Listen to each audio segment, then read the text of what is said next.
नमस्कार। राम राम साहब। अपनी राजस्थान पॉलिटी में हमारा जो नेक्स्ट टॉपिक है वो मुख्यमंत्री के रूप में।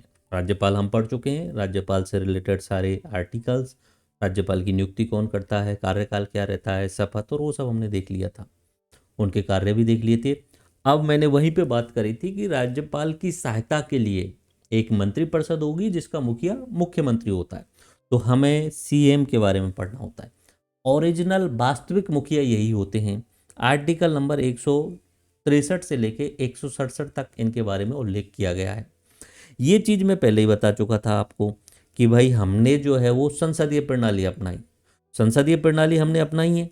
इसमें हम क्या देखते हैं, एक औपचारिक राज्यपाल औपचारिक प्रमुख होता है, वास्तविक प्रमुख कौन होता है, सीएम होता है। तो पार्ट 6 हमारे संविधान के आर्टिकल नंबर 164 में सीएम का उल्लेख है।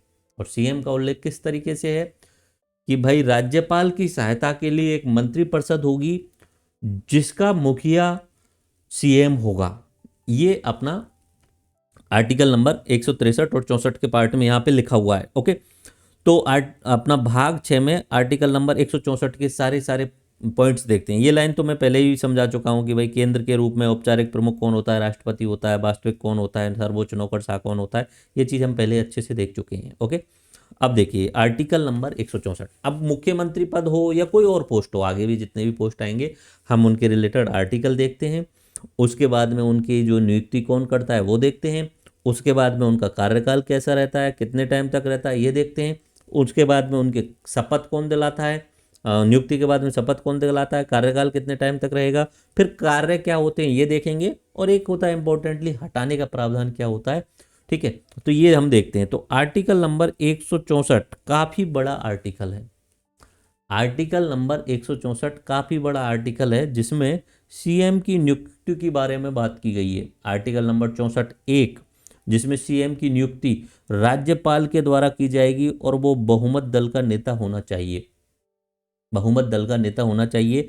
अगर किसी कंडीशन में हंग असेंबली हो गई, जिसे हम त्रिशंकु असेंबली बोलते हैं, तब राज्यपाल स्वयं विवेक का उपयोग करता है। जब स्वयं विवेक का उपयोग करता है तो किसी को मुख्यमंत्री बनाता है, तो उस मुख्यमंत्री को 1 माह के अंतर्गत अपना विश्वास मत दिखाना होता है। ओके, इसका हम सीधा सीधा एग्जाम्पल, अभी ताज़ा जो एग्जाम्पल देखने को मिलता है वो तमिलनाडु के अंदर देखने को मिलता है। ठीक है, तमिलनाडु के अंतर्गत आप इसका सीधा एग्जाम्पल देखते होंगे कि वहाँ पे जो विजय उनकी पार्टी आती है एंड उसके अलावा एआईडीएमके एंड डीएमके, ये तीनों पार्टियों में किसी को भी बहुमत नहीं मिला। ठीक है, विजय की पार्टी टीवीके, ओके, इनमें तीनों में किसी को बहुमत नहीं मिला।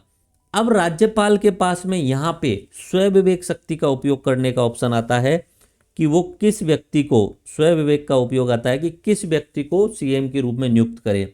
ज़्यादातर कंडीशन में ये होगा कि जिसके ज़्यादातर अधिकतर जो सीट आई होंगी उस व्यक्ति को जो है बुलाएगा और उसको बोलेगा क्या आप विश्वास मत हासिल कर लोगे, तब बोलता है कि हाँ मैं कर लूँगा। तो स्वयं विवेक जो है वो त्रिशंकु त्रिशंकु जिसे हम हंग असेंबली बोलते हैं उस कंडीशन में होता है।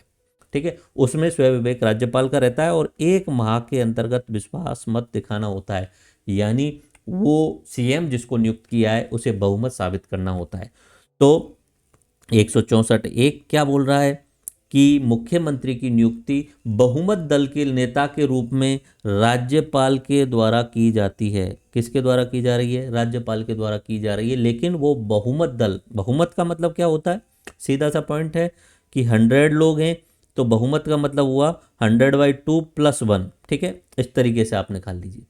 ठीक है, तो 100/2 + 1 51। हमारे यहाँ पे first past the post system है, first past the post system है। इसमें अगर एक व्यक्ति सिर्फ एक वोट से आगे निकल गया तो वो जीता माना जाएगा। मान लीजिए कि एक पार्टी को, कांग्रेस पार्टी को या बीजेपी पार्टी को, कोई भी ऑप्शन ले लीजिए, एक पार्टी को, चलो पार्टी ए ले देता हूँ, पार्टी ए को 51 सीट आई 100 में से और पार्टी बी को 49 सीट आई। ओके, बीजेपी कांग्रेस की नाम ए और बी ले लेते हैं। तो इस कंडीशन में पार्टी ए के पास में बहुमत है, 50 + 1 है, तो ये इस पार्टी का जो बहुमत दल है उसका नेता कौन बनेगा, वो सीएम बनेगा।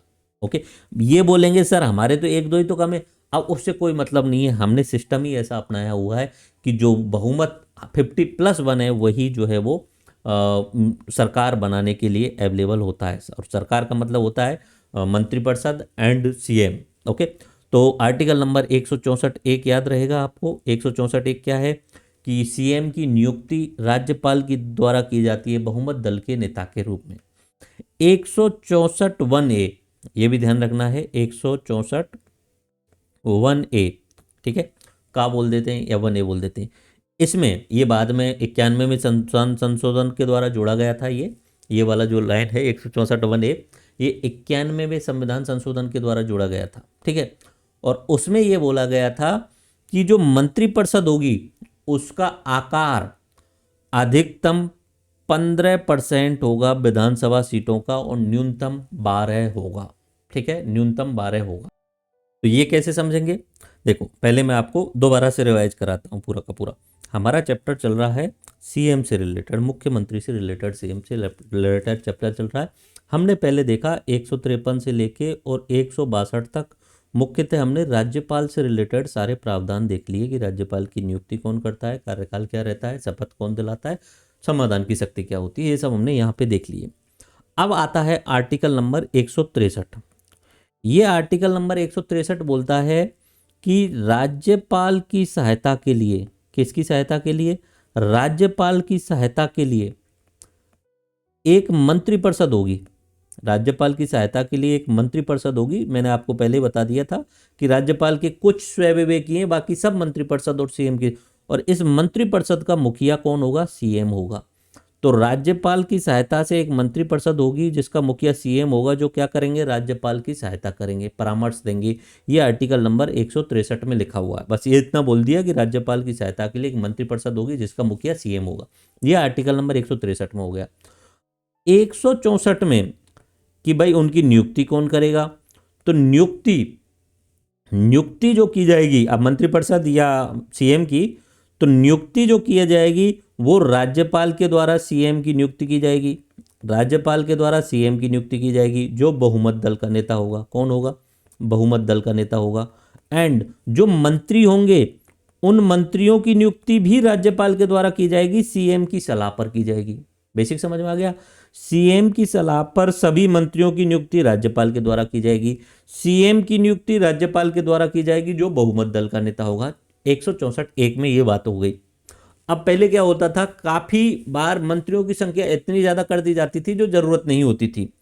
तो फिर हमारे यहाँ पे संविधान संशोधन किया गया, 91वां संविधान संशोधन 2003 में लेकर के आए और उसमें अधिकतम मंत्रियों की संख्या निश्चित कर दी गई। काफ़ी बार मान लो कि 200 टोटल, राजस्थान का एग्जांपल लेके चलते हैं, राजस्थान में 200 एमएलए होते हैं, टोटल 200 एमएलए होते हैं। तो काफ़ी बार ऐसा भी हो सकता है कि 50-50 एमएलए को मंत्री में बना दिया हो गया, लो भाई तुमको मंत्री बना देते हैं। कोई भी नाराज है एमएलए, लग रहा है किसी दूसरी पार्टी में जा सकता है, तो लाओ तुम्हें मंत्री बना देते हैं। तो मंत्रियों को एक्स्ट्रा बना दिया जाता था।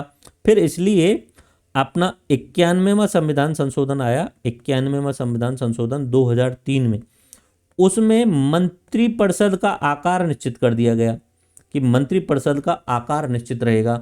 और आकार कैसा रहेगा कि जितने एमएलए उनका मैक्सिमम 15% हो सकता है। अरे बात समझ में, जितने एमएलए हैं उनका मैक्सिमम 15% हो सकता है और न्यूनतम 12 हो सकते हैं, ठीक है। कुछ अपवाद हैं 3-4 उनको छोड़ करके, ठीक है। तो ये कीवर्ड है, कितने मैक्सिमम मंत्री हो सकते हैं, जितने एमएलए हैं, ठीक है, उनका मैक्सिमम 15% जो हो सकते हैं वो मंत्री हो सकते हैं और न्यूनतम 12 एमएलए हो सकते हैं मंत्रिपरिषद के अंतर्गत, या 12 मंत्री हो सकते हैं मंत्रिपरिषद के अंतर्गत। तो याद रखना है। अब इसे राजस्थान के एग्जाम्पल में देखें कि 200 एमएलए हैं, तो 200 का 15% कितना हुआ, 200 का 15% हुआ 30। तो हमारे यहाँ राजस्थान में मैक्सिमम 30 मंत्री हो सकते हैं, 23 मंत्री हो सकते हैं। ओके, वैसे आगे आएगा बट अभी कॉन्सेप्ट दोबारा से क्लियर कर देता हूं। एक शब्द आ रहा है मंत्रिपरिषद, ठीक है। मंत्रिपरिषद सभी मंत्रियों को मिलाकर के बनने वाली परिषद होती है। बोले सर सभी मंत्री, हाँ, मंत्री 3-4 प्रकार के होते हैं। एक होते हैं कैबिनेट मंत्री, ठीक है, जिसे हम मंत्रिमंडल भी बोलते हैं। एक होते हैं राज्य मंत्री, ठीक है, ये अगला चैप्टर आएगा उसमें हम देख लेंगे। एक होते हैं स्वतंत्र प्रभार वाले मंत्री, स्वतंत्र प्रभार वाले मंत्री, ठीक है, ये अलग अलग प्रकार के मंत्री होते हैं। इन तीनों को मिलाकर के क्या बनती है, मंत्रिपरिषद बनती है। और मैक्सिमम संख्या कितनी हो सकती है हमारे राजस्थान में, वो 30 हो सकती है। बाकी संविधान संशोधन कौन सा किया गया था इसके लिए, 91वां संविधान संशोधन 2003 में किया गया था। और मंत्रिपरिषद का आकार कितना हो सकता है, मैक्सिमम 15% ऑफ टोटल एमएलए। और न्यूनतम कितना है कि न्यूनतम 12 मंत्री तो बनाने ही पड़ेंगे आपको, ठीक है। तो ये कीवर्ड आपको याद रखना होगा, आपको बेसिक समझ में आ गई आपको। तो ये आर्टिकल नंबर 164(1) में है, अधिकतम 15% हो सकते हैं जितनी विधानसभा सीटें उनका, और न्यूनतम 12 हो सकते हैं, याद रहेगा। आर्टिकल नंबर 164(1)(b), ये भी संविधान संशोधन के तहत जुड़ा हुआ है। 1(b) ये भी संविधान संशोधन हुआ है, दल बदल विरोध वाला कानून है उसके तहत। तो 10वीं अनुसूची से अयोग्य सदस्य मंत्री नहीं बन सकता। किसी भी व्यक्ति ने दल बदल कर लिया और वो एमएलए से अयोग्य हो चुका है तो वो मंत्री नहीं बन सकता। ये आर्टिकल नंबर 164(1)(b) में लिखा हुआ है। ये तो नॉर्मल सी बात है, जो एमएलए बनने के योग्य नहीं रहा तो वो मंत्री कैसे बन जाएगा। तो ये तो बेसिक सी बात हो गई। तो आपको यह समझ में आ गया कि 164(1) में नियुक्ति है, 64(1)(a) में आकार है, 64(1)(b) में अगर दल बदल के खिलाफ होकर के वो एमएलए नहीं रहा तो वो मंत्री भी नहीं बन सकता। अब आता है सबसे इंपॉर्टेंट 164(2), 164 एंड 2। ये 164(2) जो है 164 का 2 क्लॉज, ये इंपॉर्टेंटली बात करता है सामूहिक उत्तरदायित्व के रूप में, कि जो भी मंत्रिपरिषद है और सीएम है ये सामूहिक रूप से विधानसभा के प्रति उत्तरदायी हैं। अगर सीएम ने त्यागपत्र दे दिया तो पूरा मंत्रिमंडल का त्यागपत्र माना जाएगा, ठीक है। मुखिया सीएम है, सीएम की सलाह पे मंत्री बने, तो सीएम ने त्यागपत्र दे दिया तो पूरा मंत्रिमंडल का त्यागपत्र माना जाएगा। तो ये आर्टिकल आपको याद रखना होगा, आर्टिकल नंबर 164(2), खास इंपॉर्टेंट, कि पूरा मंत्रिपरिषद जो होता है वो किसके प्रति जिम्मेदार है, वो विधानसभा के प्रति जिम्मेदार है। अब विधानसभा में जनता के द्वारा चुने हुए प्रतिनिधि होते हैं, तो विधानसभा का मतलब जनता की सभा, और ये सामूहिक रूप से जिम्मेदार है, सामूहिक रूप से। अगर सीएम ने इस्तीफा दे दिया तो पूरी मंत्रिपरिषद जो है वो भंग हो जाती है। 164(2) का ये आपको याद रखना होगा। तो 164(2) में क्या लिखा हुआ है, सामूहिक उत्तरदायित्व वाली बात लिखी गई है।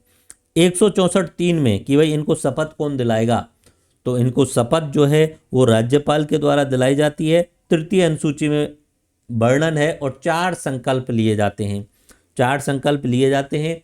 एक तो लिया जाता है संविधान के प्रति श्रद्धा रखेंगे, देश की राज्य की प्रभुता और अखंडता की रक्षा करेंगे, पद का निर्वहन श्रद्धापूर्वक करेंगे और निष्पक्ष न्याय करेंगे। 4 संकल्प हैं, ये किसके लिए हैं, ये 4 संकल्प सीएम और सभी मंत्रियों के लिए हैं, ये ध्यान रहेगा। राज्यपाल के लिए 3 संकल्प थे, यहाँ पे 4 संकल्प हैं। सीएम और उनके साथ जितने भी मंत्री हैं संविधान के प्रति श्रद्धा रखेंगे, देश की प्रभुता और अखंडता की रक्षा करेंगे, पद का श्रद्धापूर्वक निर्वहन करेंगे और निष्पक्ष न्याय करेंगे। ये अपना शपथ में है, और शपथ पहले ही बता रखा है मैंने, अनुसूची नंबर 3 में प्रावधान है शपथ के। और शपथ कौन दिलाएगा, सभी राज्यपाल मंत्रियों को और मुख्यमंत्री को।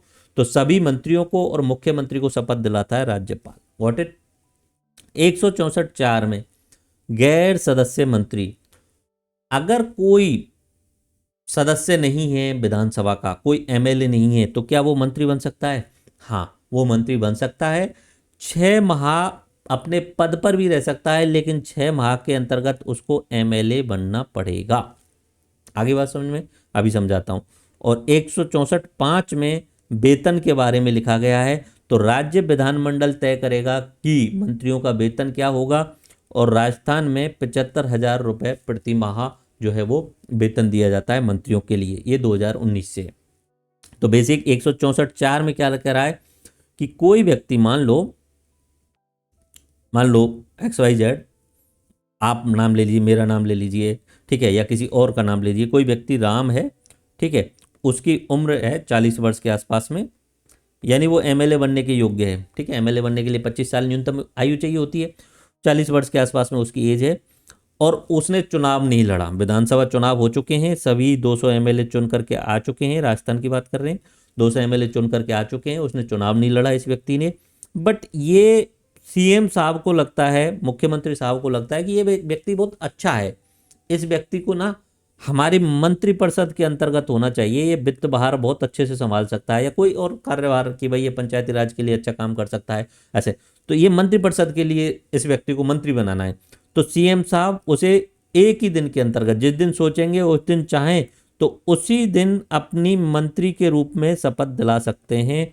किसको बोल करके? राज्यपाल को बोल के, वैसा इनको आप मंत्री के रूप में शपथ दिला दो, जबकि वो अभी उन्होंने चुनाव नहीं लड़ा है और MLA नहीं बने।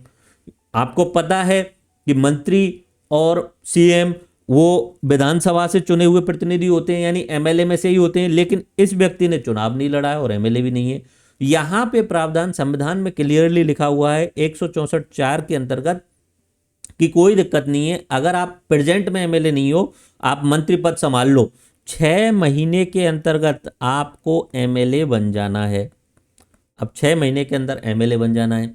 MLA या MLC, अगर विधान परिषद है तो विधान परिषद है तो MLC, और नहीं तो MLA बन जाना है। तो मेनली आपको 6 महीने के अंतर्गत MLA बन जाना है। अब इसमें क्या किया जाएगा, यहाँ से कोई सीट खाली करवाई जाएगी किसी व्यक्ति से बोल के, फिर वहाँ उपचुनाव होंगे, तब वो जीत करके आएंगे तो MLA बनाया जा सकता है। इस तरीके से तो बेसिक सी बात है। बस क्या जो गैर सदस्य है, गैर सदस्य मतलब विधानसभा का सदस्य नहीं है, क्या वो मंत्री बन सकता है? हाँ, बन सकता है, लेकिन उसको 6 महीने के अंतर्गत विधानसभा का सदस्य बनना पड़ेगा। बस इतनी सी बात है 164(4) में। और वेतन भत्ते ये विधानमंडल खुद तय कर लेगा।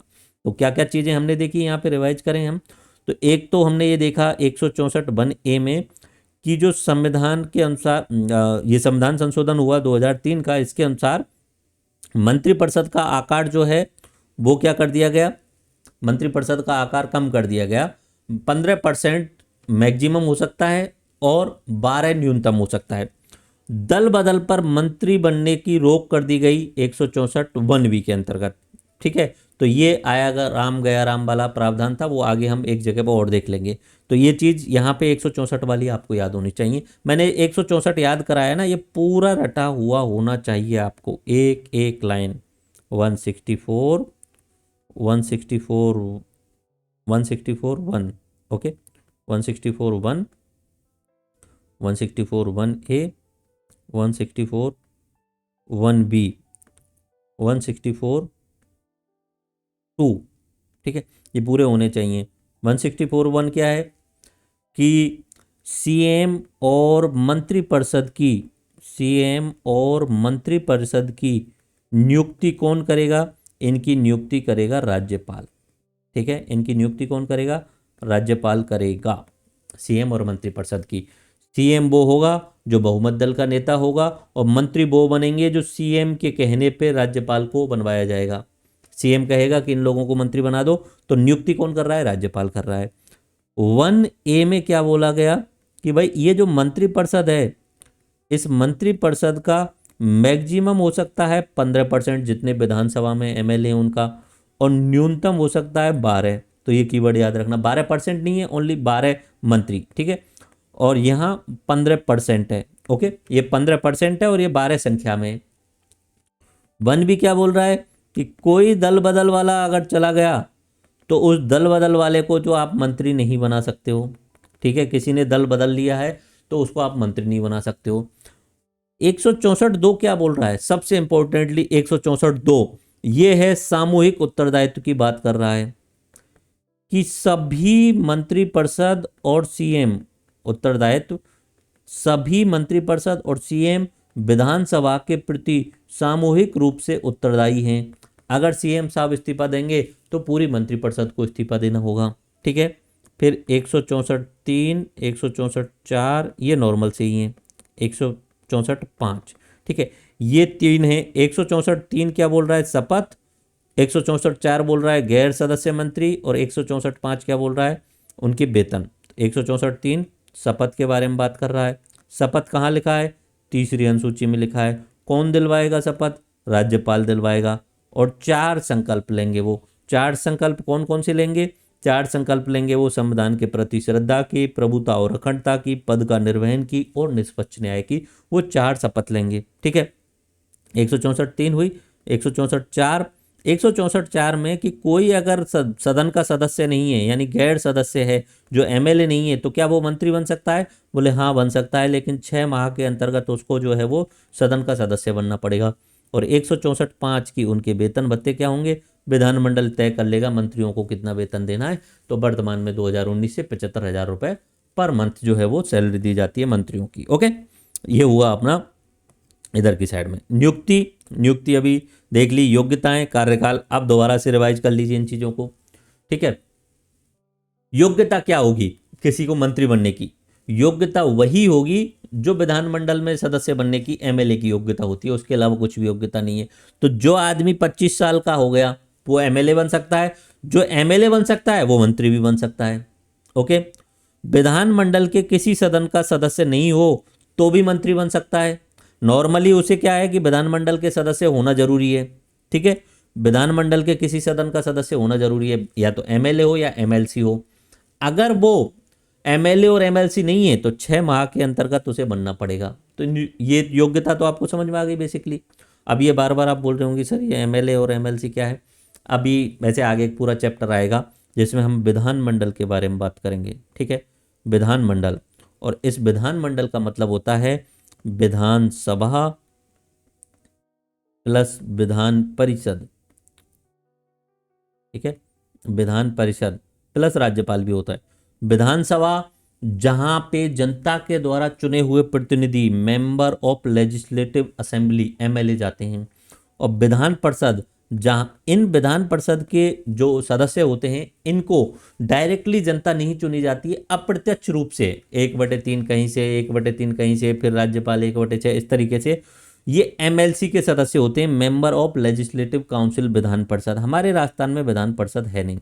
इवन 28 राज्यों में से सिर्फ 6 राज्योों के अंतर्गत ही विधान परिषद है, जिनमें एक साइड में महाराष्ट्र, कर्नाटक, तेलंगाना, आंध्र प्रदेश है और यूपी बिहार है। पहले जम्मू कश्मीर भी था, वो अब हट गया है। तो 6 राज्यों में ही विधान परिषद है। तो हमें इतना ध्यान नहीं देना होता है विधान परिषद वाले पॉइंट का, हमें ध्यान रखना है एमएलए वाले का। ठीक है, तो कोई मंत्री बनने के लिए क्या योग्यता है? 25 साल हो और एमएलए हो। एमएलए नहीं हो तो मंत्री बन जाएगा? हाँ बन तो जाएगा, लेकिन 6 माह में फिर से एमएलए बन जाना है उसे। बस इतनी सी बात है नियुक्ति के लिए क्या प्रोसेस है। आगे बात समझ में, नियुक्ति कैसे होगी, योग्यता क्या है मंत्री बनने के लिए। नियुक्ति की परंपराएं नॉर्मल सी हैं कि सबसे बड़े दल का नेता सीएम बनता है, सीधी सी बात है। सीएम की नियुक्ति के लिए बात चल रही है तो सबसे बड़े दल का नेता होता है वो सीएम बनता है।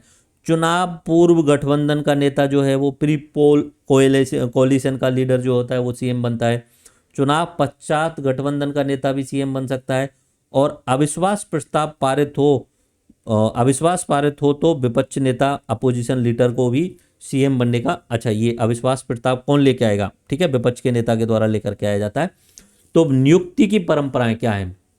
नियुक्ति की परंपराएं बेसिक सी हैं, ये आपको अभी थोड़ी देर पहले बता दिया कि जो बहुमत दल का नेता है, ठीक है, बहुमत दल का नेता है, और बहुमत का मतलब बताया मैंने 1/2+1, अगर 100 है या 200 है मान लो हमारे राजस्थान में, तो 200+1, यानी आपको सरकार बनाने के लिए 101 एमएलए चाहिएंगे ही चाहिएंगे। अब ये 101 एमएलए कोई भी जुगाड़ करके ले आ, 2 पार्टी जोड़ के ले आओ, यानी 3-4 पार्टी जोड़ के ले आओ, या एक पार्टी लेके आ जाओ।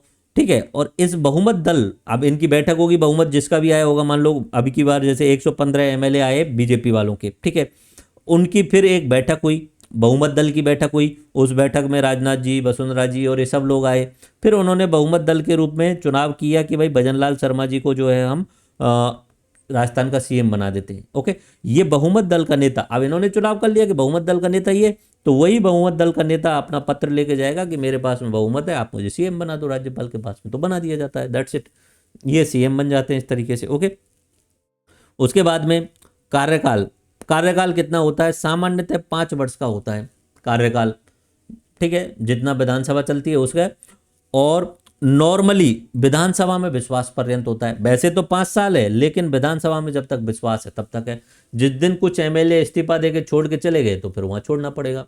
जैसे कि 2020-21 में मध्य प्रदेश में हुआ था, कमलनाथ जी की सरकार थी, उनके 30-35 एमएलए ने इस्तीफा दे दिया, तो बहुमत नहीं रहा उनके पास में। बहुमत नहीं रहा तो विधानसभा में उनके पास में अविश्वास हो गया। अविश्वास का मतलब बहुमत होना। आप 50+ लेकर के आ गए आपके पास में तो आप बहुमत में हो, विश्वास में हो। जिस दिन आपके 50 से कम हो गए उस दिन आप विश्वास में नहीं रहे। ओके, तो 50+1 पे ही जो है वो बहुमत रहता है। तो अगर विधानसभा में आपका जब तक विश्वास है तब तक आप सीएम बने रहोगे। ठीक है, राज्यपाल की मर्जी से नहीं है। ये भी इंपॉर्टेंट बात है कि भाई राज्यपाल के प्रसाद पर्यंत सीएम नहीं रहता है। जब तक बहुमत दल का नेता है तब तक वो सीएम रहेगा। त्यागपत्र किसको देंगे सीएम साहब? ये राज्यपाल को त्यागपत्र देंगे। अगर किसी सीएम को अपना त्यागपत्र देना है तो राज्यपाल को त्यागपत्र दे देंगे। हटाने की 2 शर्तें हैं। अगर बहुमत खोकर त्यागपत्र ना दे या अविश्वास प्रस्ताव पारित हो जाए और त्यागपत्र ना दे तभी राज्यपाल बर्खास्त कर सकता है, बाकी स्वयं विवेक से नहीं है। अब ये नॉर्मल सी बात है, बार बार वही रिपीट कर रहा हूं। अगर तुम्हारे पास बहुमत नहीं रहेगा तो आप सीएम बनने के योग्य नहीं है, क्योंकि प्रावधान है संविधान में बहुमत दल का नेता होना चाहिए। आपके पास में अगर यहां पे मान लो कि एक पार्टी ने 2 पार्टी हैं अपनी राजस्थान में, 200 एमएलए हैं, एक को मिले 101 और एक पार्टी को मिले, बी पार्टी को मिले 99। ठीक है, अब दल बदल कानून तो अवेलेबल है नहीं। दल बदल कानून के अनुसार 2-5 एमएलए तो जा नहीं सकते, वो जाएंगे तो उनकी योग्यता खत्म हो जाएगी, एमएलए जाते ही योग्यता खत्म हो जाएगी। ठीक है, अब बहुमत दल कैसे होता है, चलो एमपी वाला एग्जाम्पल देखते हैं।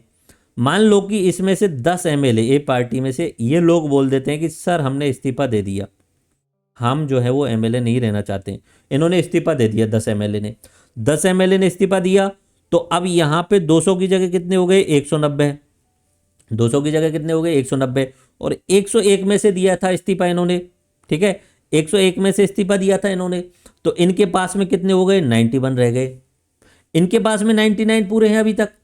अब 190 का बहुमत कितना हुआ? 190/2। 190/2 करेंगे आप, 95 + 1 तो 96। ठीक है, 190/2 + 1 करो। ठीक है, 95 + 1 करेंगे तो 96। तो जिसके पास में अब 190 में बहुमत किसका आ गया? इस पार्टी का आ गया, 99 वाले का। उसके पास में तो 91 हो गए, तो इसका बहुमत हो गया। तो बी वाला बोलेगा कि अब हमारे पास में बहुमत है, अब हम हमारा सीएम बनाएंगे। आ रही बात समझ में? तो इस टाइप में जो है वो सीएम बनाने के लिए प्रोसेस होती है बहुमत दल के नेता के रूप में। राज्यपाल अपनी मर्जी से नहीं करेगा ये, जब तक उसके पास में विश्वास मत है सीएम के पास में, जब तक बहुमत है तब तक वो सीएम रहेगा। सामान्यतः 5 साल का कार्यकाल है, फिर दोबारा चुनाव जाएंगे, चुनाव में फिर जीत के फिर से विश्वास मत लेके आ जाओ तो फिर से सीएम बन जाओ। कंटिन्यूस 5-5, 10-10 साल के लिए बन जाते हैं। ठीक है, जैसे अभी छोटा सा एग्जाम्पल हुआ, बंगाल में चुनाव हुए। बंगाल में BJP party and TMC party. अब टीएमसी पार्टी चुनाव हार गई, बीजेपी 190+ के आसपास में आ गए, टीएमसी के पास में 70-80 आए। ठीक है, इनके पास में 70-80 और इनके पास में 190+ आ गए। अब बीजेपी के पास में क्या आ गया? बहुमत आ गया। तो ममता दीदी बोल रही थी कि मैं मुख्यमंत्री पद से इस्तीफा नहीं दूंगी, क्योंकि मेरे साथ में जो है वो ईवीएम से छेड़छाड़ की गई है और सही ढंग से चुनाव नहीं करवाए गए, निष्पक्ष नहीं चुनाव नहीं कराए। उस कंडीशन में क्या करेगा? राज्यपाल हस्तक्षेप करेगा, बोले आपके पास बहुमत नहीं है, हटो यहाँ से। ठीक है, गेट लॉस्ट। इस तरीके से वो अगर बहुमत दल का नेता नहीं होगा उस समय उसको हटा दिया जाएगा। तो हटाने की 2 ही शर्तें हैं, बहुमत खोकर त्यागपत्र नहीं दे रहा हो या अविश्वास प्रस्ताव पारित हो गया होगा, उसके पास अविश्वास का मतलब भी बहुमत खो देना होता है। ओके, सीएम के कार्य एवं शक्तियां। सीएम के कार्य आर्टिकल नंबर 167 में है। ठीक है, सीएम के कार्य क्या है? आर्टिकल नंबर 167 में है। तो आर्टिकल 167 में लिखा हुआ है कि एक तो मंत्रिपरिषद संबंधी कार्य हैं उसके, एक विधानमंडल संबंधी हैं और एक आर्टिकल 167 में संवैधानिक कार्य हैं। ये चीज़ तो हम पहले ही बात कर चुके थे। आर्टिकल नंबर 167 में राज्यपाल को विधायी व प्रशासनिक सूचना देता है सीएम, बिना मांगे देता है। ओके, सारे राज्य में जो भी प्रशासनिक गतिविधियां हो रही हैं और जो भी विधायी प्रक्रियाएं हो रही हैं, सबकी फाइल ले लेकर के सीएम के, राज्यपाल के पास में पहुंचाता है सीएम। ठीक है, अब वो सीएम डायरेक्ट नहीं जाता होगा, जो भी टीम होगी वो लेकर के जाएगी या सचिव वगैरह पहुंचा देंगे। ओके, तो राज्यपाल को सारी विधायी और प्रशासनिक सूचना देता है बिना मांगे। ओके, उसके अलावा अगर राज्यपाल का मन कर रहा है कि मुझे इस चीज पे स्पेसिफिकली कुछ सूचना चाहिए तो राज्यपाल स्वयं विवेक से मंगा सकता है सीएम को बोल करके। ओके, दूसरा इंपॉर्टेंट कार्य क्या है, मंत्रिपरिषद विनिश्चय राज्यपाल को संसूचित करना। ओके, किसी मंत्री के अकेले निर्णय को राज्यपाल की अपेक्षा पर मंत्रिपरिषद के समक्ष रखना। तो 3 कार्य हो गए यहाँ पे। एक कार्य हो गया कि राज्यपाल को विधायी और प्रशासनिक सूचना दे रहा है, ठीक है, आर्टिकल नंबर 167, याद रखना इस पे काफी बार सवाल बना है। आर्टिकल नंबर 167, राज्यपाल के मुख्यमंत्री के 3 कार्य। ओके, मुख्यमंत्री का पहला कार्य सभी प्रशासनिक और सभी विधायी कार्यों की सूचना किसको दे रहा है, वो राज्यपाल को सूचना दे रहा है। ओके, ये हो गई बात। दूसरा, मंत्रिपरिषद ने क्या निर्णय लिया है, मंत्रिपरिषद क्या करना चाह रही है, ये सब मंत्रिपरिषद के विनिश्चय, जितने भी मंत्रिपरिषद ने निर्णय लिए हैं वो सब राज्यपाल को बताएगा कि अरे हमने ये निर्णय लिया है, ये हम करने वाले हैं, राज्य के अंतर्गत ये योजना लाने वाले हैं, बस बताएगा, बस फाइल भेज देता है, राज्यपाल करना कुछ नहीं होता है उसमें। ओके, काम तो वही करेगा, सीएम ही करेगा काम, राज्यपाल के पास में कोई अथॉरिटी नहीं है, बस वो काम के रूप में बोला गया आर्टिकल 167 में बता देना भाई साहब राज्यपाल को। और तीसरा, एक इंपॉर्टेंट और बात इसमें यह है कि किसी मंत्री के अकेले निर्णय को राज्यपाल की अपेक्षा पे मंत्रिपरिषद के समक्ष रख लेना। मान लीजिए कि ये मंत्री कैबिनेट मंत्रालय है, कैबिनेट मंत्री हैं सारे के सारे 12-13 लोग हैं। ओके, अब सीएम साहब तो बहुत बिजी रहते हैं, अवेलेबल नहीं हो पाते हैं, इवन इफ राज्यपाल भी बिजी रहते हैं। अब वैसे इस चीज़ का ये जो लिखा है इसका कोई महत्व नहीं है इतना ज़्यादा, कभी यूज भी शायद ही बहुत रेयर केसेज में होता है कि किसी मंत्री ने कोई योजना का प्लान किया, सीएम साहब से बात नहीं हो रही, वैसे तो सीएम साहब को खुद ही बोल देना चाहिए उसे, बट मान लीजिए कि किसी मंत्री ने कोई योजना बनाई या कोई किसी जगह विकास का परियोजना बनाई और मंत्री सीएम से बात नहीं कर पा रहा है तो राज्यपाल को बोल देगा कि साहब ये योजना आप सीएम से बुलवा के प्रोसेस करवा दो, बस इतना सा। तो ये बात है, किसी मंत्री के अकेले निर्णय को राज्यपाल की अपेक्षा पर मंत्रिपरिषद के समक्ष रख देता है, दैट्स इट। ओके, उसके अलावा ये जो सीएम होता है ये कुछ पोस्ट पे जो अध्यक्ष या सदस्य के रूप में काम करता है, जैसे राज्य आयोजना बोर्ड, याद रखना है राज्य आयोजना बोर्ड का अध्यक्ष होता है, कौन होता है, राज्य आयोजना बोर्ड का अध्यक्ष होता है सीएम। अंतरराज्यीय परिषद आर्टिकल नंबर 263 के अनुसार बनी हुई है, ये केंद्र सरकार के द्वारा बनाई जाती है जिसका अध्यक्ष के रूप में गृह मंत्री काम करते हैं। तो अंतरराज्यीय सब राज्यों को मिलाकर के एक परिषद बनी है, वहां पे ये सदस्य के रूप में होता है, मुख्यमंत्री जाता है अंतरराज्यीय परिषद में। आर्टिकल नंबर याद रखना 263, अंतरराज्यीय परिषद। ओके, सभी राज्यों को मिलाकर के, सभी राज्यों को सामंजस्य बनाने के लिए विकास की राष्ट्रीय विकास परिषद, उसका भी ये सदस्य होता है। तो राज्य आयोजना बोर्ड का अध्यक्ष है, अंतरराज्यीय परिषद का सदस्य है, राष्ट्रीय विकास परिषद का सदस्य है, नीति आयोग का सदस्य है, गवर्निंग काउंसिल का।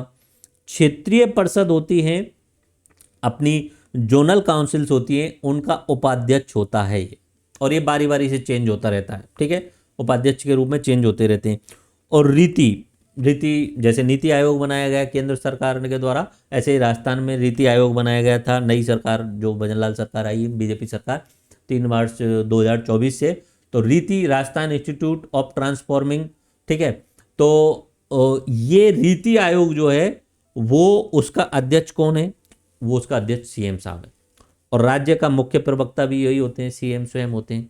तो ये बेसिक चीज़ें याद रखना कि जैसे ही सीएम साहब बने तो उनके पास में ये चीज़ें ऑटोमेटिक मिल जाएंगी, राज्य आयोजना बोर्ड के अध्यक्ष हो जाएंगे, अंतर्राज्यीय परिषद के सदस्य हो जाएंगे, राष्ट्रीय विकास परिषद के सदस्य हो जाएंगे, नीति आयोग के गवर्निंग काउंसिल के सदस्य हो जाएंगे, क्षेत्रीय विकास परिषद के उपाध्यक्ष हो जाएंगे, रीति आयोग के अध्यक्ष हो जाएंगे, और राज्य के मुख्य प्रवक्ता हो जाएंगे। ओके, ये 167 वाला याद रखना कंप्लीटली क्लियर तरीके से। ओके, ये क्लियर अच्छे तरीके से याद होना चाहिए। राज्यपाल को विधायी प्रशासनिक सूचना देते हैं, मंत्रिपरिषद ने क्या निर्णय लिया है ये सब राज्यपाल को बताते हैं, और किसी मंत्री के कहने पे किसी बात को राज्यपाल अगर मंत्रिपरिषद में रखवाना चाहता है तो सीएम को बोलेगा वो। ओके, अब ये हुए 167 में संवैधानिक कर्तव्य, ये काम तो करने ही है। उसके अलावा क्या कार्य हैं, विधानमंडल वाले, मंत्रिपरिषद वाले, सबसे इंपॉर्टेंट मंत्रिपरिषद वाले। मैंने शुरू में ही बोला था कि सीएम की नियुक्ति राज्यपाल करेगा, लेकिन बाकी मंत्रियों की नियुक्ति राज्यपाल मुख्यमंत्री की सलाह पर करेगा। किसकी सलाह पे करेगा? मुख्यमंत्री पे। तो मंत्रियों की नियुक्ति सीएम की सलाह पर की जाती है राज्यपाल के द्वारा। जितने भी विभाग बांटे जाएंगे, जितने भी मंत्रालय बांटे जाएंगे, उन विभागों का बंटवारा और विभागों में फेरबदल कौन करेगा? सीएम करेगा। अगर किसी मंत्री से थोड़ा बहुत अनबन हो रही है, बातचीत सही ढंग से नहीं हो पा रही, सरकार के खिलाफ चल रहा है, तो मतभेद होने पे त्याग पत्र मांग सकता है, या राज्यपाल को बोल देगा कि इसको बर्खास्त कर दो। या तो मंत्री खुद से त्याग पत्र दे दे, नहीं तो राज्यपाल से बोल के बर्खास्त करवा दिया जाएगा। और जब भी कैबिनेट मीटिंग की बैठक होगी, मंत्रिमंडल की बैठक होगी, तो वहां बैठक की अध्यक्षता करेगा। और अगर सीएम साहब अनुपस्थित हैं तो वहां पे जो भी वरिष्ठ ओल्ड एज वाले मंत्री होंगे वो अध्यक्षता करेंगे। राज्यपाल और मंत्रिपरिषद के बीच में कड़ी का काम करते हैं कौन? सीएम साहब। तो सीएम साहब के क्या क्या कार्य रहे? एक तो मंत्रियों की नियुक्ति कर रहे हैं, सारे विभागों का बंटवारा कर रहे हैं। अगर किसी को लग रहा है ये मंत्री यहाँ सही काम नहीं कर रहे, चलो इसको दूसरी जगह भेज देते हैं, तो विभागों में फेरबदल भी कर रहे हैं। अगर किसी मंत्री से बन नहीं रही है तो उससे बोलेंगे या तो तुम त्याग पत्र दे दो, नहीं तो राज्यपाल से बोल के बर्खास्त करवा दिया जाएगा। और जब भी कैबिनेट की बैठक होगी तो उसकी अध्यक्षता वो करेंगे। और ये सीएम जो होंगे राज्यपाल और मंत्रिपरिषद के बीच की कड़ी हो गई। मतलब इधर राज्यपाल है, ओके, इधर मंत्रिपरिषद है, ठीक है, इधर मंत्रिपरिषद है, इनके बीच का काम कौन कर रहे हैं? सीएम साहब कर रहे हैं। ओके, राज्यपाल और मंत्रिपरिषद के बीच का काम ये मंत्री साहब। विधानमंडल संबंधी क्या कार्य होंगे? विधानसभा भंग करवाने की सिफारिश सीएम साहब बोलेंगे। किसी नीति की घोषणा होगी, पॉलिसी का डिक्लेरेशन होगा, वो आप देखते ही होंगे जब सब जगह जा जा करके वो पॉलिसी का डिक्लेरेशन करते हैं, तो नीति की घोषणा सीएम साहब करेंगे। सत्र आहूत और सत्रावसान की सलाह, सत्र आहूत और सत्रावसान तो राज्यपाल करता है, लेकिन सलाह सीएम साहब देंगे। और सदन का नेता भी यही होते हैं, ये लीडर ऑफ द हाउस होते हैं। तो ये लीडर ऑफ द हाउस होते हैं, ठीक है, ये सदन के जो है वो नेता होते हैं, ठीक है। विधानसभा के नेता कौन हुए? सीएम साहब। तो याद रहेंगे, मंत्रिपरिषद संबंधी कार्य, विधानमंडल संबंधी कार्य, ओके, ये सब पूरा याद रहेगा। और सबसे इंपॉर्टेंटली ये चीज़ तो सबको पता है ऊपर वाली चीज़ें, लेकिन ये चीज़ें याद रखनी है, सवाल यहाँ से बनेगा। ओके, आर्टिकल 167 में राज्यपाल को विधायी प्रशासनिक सूचना सीएम साहब देंगे। उसके बाद में ये बिना मांगे दी जाती हैं, अगर राज्यपाल मांगेगा तो भी देनी है, वो बात अलग है, बिना मांगे भी देंगे ज़्यादातर चीज़ों की। उसके बाद में अगर कोई मंत्रिमंडल ने कोई विनिश्चय किया है, निर्णय लिया है, तो ये राज्यपाल साहब को सूचित करेंगे। और उसके बाद में कोई एक मंत्री ने बोला है राज्यपाल को, राज्यपाल बोलेगा सीएम को कि आप इस बात को मंत्रिपरिषद के सामने रखवा दो। और इन चीज़ों का अध्यक्ष होता है, याद रहेगा। चलो आगे बढ़ते हैं। आगे है मुख्य सचिव। मुख्य सचिव एक आगे टॉपिक आएगा।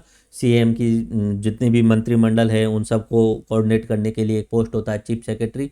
ओके, अभी वर्तमान में बी श्रीनिवासन जी हैं। सीएम इनको नियुक्त करता है, ये आईएएस अधिकारी होते हैं, ठीक है। ये अपना प्रशासनिक जो पार्ट आएगा उसके अंतर्गत आता है मुख्य सचिव। राज्य का सर्वोच्च प्रशासनिक अधिकारी होता है, टॉप एडमिनिस्ट्रेटिव ऑफिसर होता है ये। इनका उपनाम होता है अपशिष्ट वसीयतदार। मुख्य सचिव को पुराने टाइम पे अपशिष्ट वसीयतदार या रेजिडरी लेगेटी बोलते हैं, ठीक है। आवंटित विभाग, अनावंटित विभाग, अगर कोई विभाग का आवंटन नहीं किया गया है तो उस सब को संभालने का भी काम मुख्य सचिव भी करते हैं। मंत्रिमंडल का एजेंडा भी मुख्य सचिव ही तैयार करते हैं। तो ये प्रशासनिक जो स्थायी कार्यपाल का बताई थी ना, उसके हेड हैं ये, ओके, मुख्य सचिव। अभी प्रेजेंट में बी श्रीनिवासन जी हैं, ठीक है। उससे पहले सुधांशु पंत जी काफी लंबे टाइम तक रहे थे। हमारे राजस्थान में प्रथम मुख्य सचिव के राधाकृष्णन जी बने थे। प्रथम राजस्थानी, ये के राधाकृष्णन बाहर के थे, साउथ के थे। प्रथम सचिव तो यही थे। प्रथम राजस्थानी और सर्वाधिक कार्यकाल तक रहने वाले मुख्य सचिव थे भगत सिंह मेहता जी। और प्रथम महिला मुख्य सचिव रही हैं कुशल सिंह जी। और सर्वाधिक 4 सीएम के काल में काम करने वाले रहे हैं बिपिन बिहारी लाल माथुर, ठीक है, ये सचिव रहे हैं। तो ये कीवर्ड याद रखना है, याद करने वाली पॉइंट है कि हमारे राजस्थान का प्रथम मुख्य सचिव कौन रहा? के राधाकृष्णन जी। प्रथम राजस्थानी और सबसे लंबा कार्यकाल किनका रहा? तो भगत सिंह मेहता जी का रहा। प्रथम महिला मुख्य सचिव कौन रही? तो कुशल सिंह प्रथम महिला मुख्य सचिव रही। सर्वाधिक 4 सीएम के काल में कार्य करने वाले कौन सचिव रहे, तो विपिन बिहारी लाल माथुर रहे। और वर्तमान में सुधांशु पंत और उनके बाद में बी श्रीनिवासन जी जो हैं वो अपने मुख्य सचिव हैं। तो आईएएस कैडर का होता है, इनको अवशिष्ट वसीयतदार बोला जाता है, और ये चीज़ आपको याद रखेंगे। अब बात करते हैं हमारे राजस्थान के सभी मुख्यमंत्री, उनका क्रम याद करते हैं कंप्लीटली, फिर उनसे रिलेटेड कुछ कीवर्ड हम देखेंगे। ये इंपॉर्टेंट यहाँ पे याद रखना पड़ेगा, बार बार रिमाइंड करना पड़ेगा, मैं आपको याद कराऊंगा। एक्चुअली में ये याद करना जरूरी है, यहाँ से आपका क्लियरिटी होती है थॉट्स की। ओके, तो राजस्थान के मुख्यमंत्री अभी जो भजनलाल जी हैं, उन वो 26वें कार्यकाल वाले मुख्यमंत्री हैं। कार्यकाल 26वां है, लेकिन व्यक्ति के रूप में बात करें तो वो 14 में, क्योंकि काफी बार एक ही व्यक्ति ने 3-3 कार्यकाल ले लिए। जैसे अशोक गहलोत जी रही, वसुंधरा जी ने 2 बार ले लिया, मोहनलाल सुखाड़िया जी ने ले लिया 4 बार। तो टोटल अब तक 26 कार्यकाल हो चुके हैं सीएम के पद के रूप में, 26 कार्यकाल हो चुके हैं, लेकिन व्यक्ति के रूप में 14 व्यक्ति अब तक आए हुए हैं। ठीक है, शुरुआत में 3 मनोनीत हुए थे, बाकी सब 23 निर्वाचित हुए हैं। शुरुआत वाले जितने भी थे वो मनोनीत हुए थे, जब तक चुनाव नहीं हुए उस समय तक 51-52 तक। उसके बाद जितने भी आए वो निर्वाचित होकर के आए हुए हैं। अब मनोनीत से बात करते हैं। हमारा 30 मार्च 1949 में वृद्ध राजस्थान बन गया।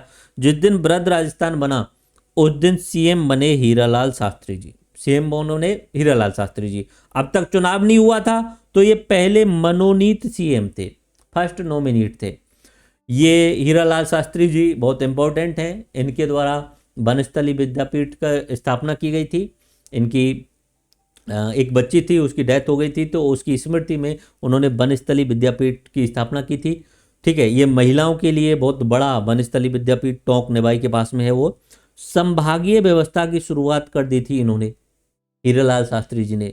ठीक है, और शुरुआत कब कर दी थी? 30 मार्च 1949 से इस पद की शुरुआत की गई है। 30 मार्च जिस दिन से अपना राज्य बनाए वृद्ध राजस्थान वाला, उसी दिन से प्रथम मुख्यमंत्री बन चुके हैं। लेकिन ये कैसे हैं? मनोनीत हैं। अभी ध्यान रखना, अभी चुनाव नहीं हुए, ये नॉमिनेटेड हैं।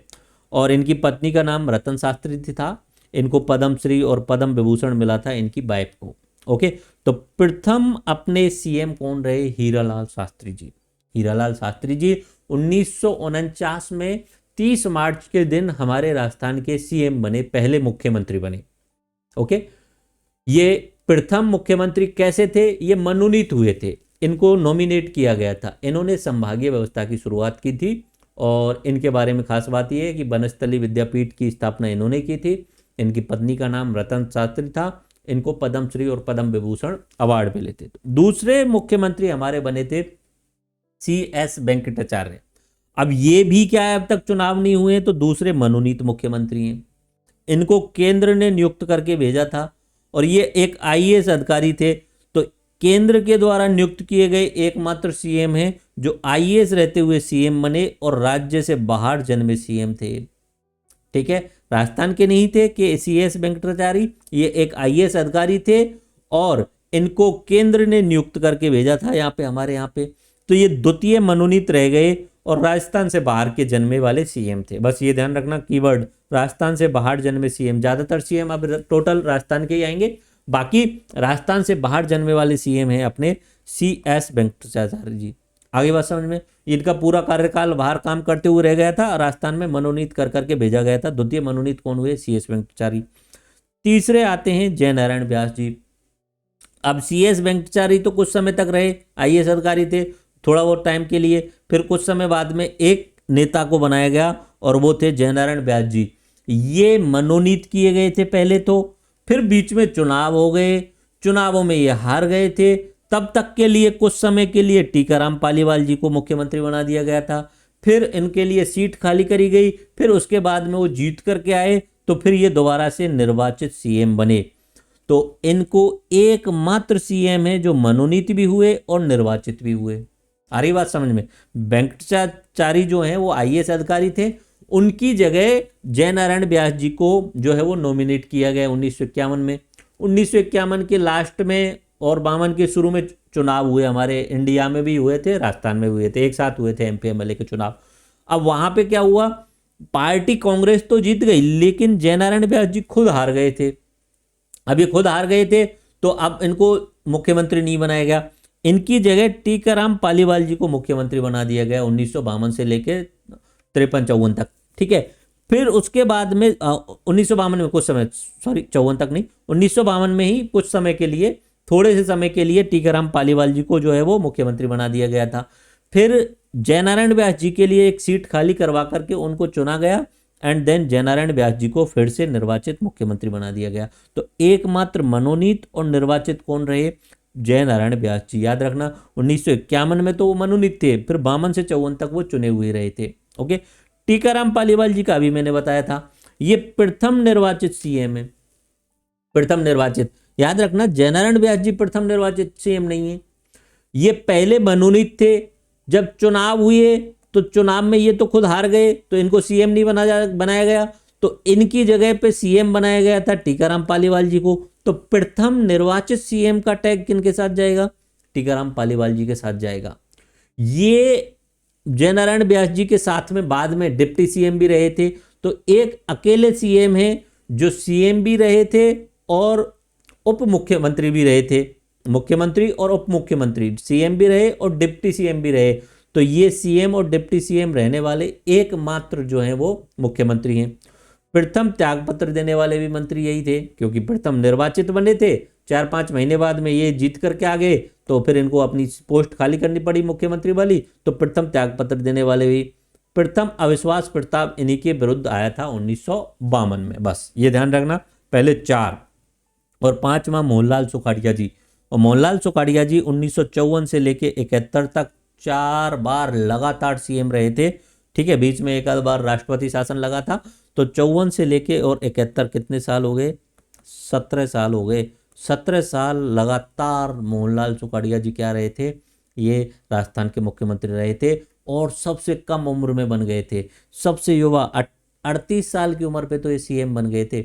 38 + 17 जोड़ लो आप, ये 55 साल की भी उम्र पे तो रिटायर भी हो गए थे। ठीक है, 38 + 17 55, जहाँ पे 55 पे तो लोग सपना देखते हैं मुख्यमंत्री बनने का, 55 पे तो रिटायर हो गए थे। उसके बाद में तो इनको राज्यपाल बना दिया गया था।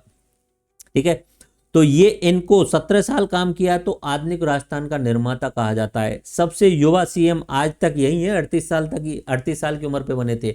और सर्वाधिक कार्यकाल इन्हीं का रहा था 17 साल तक का। पंचायती राज की शुरुआत इन्होंने की थी नागौर में, आपको ध्यान हो तो 2 अक्टूबर 1959 में।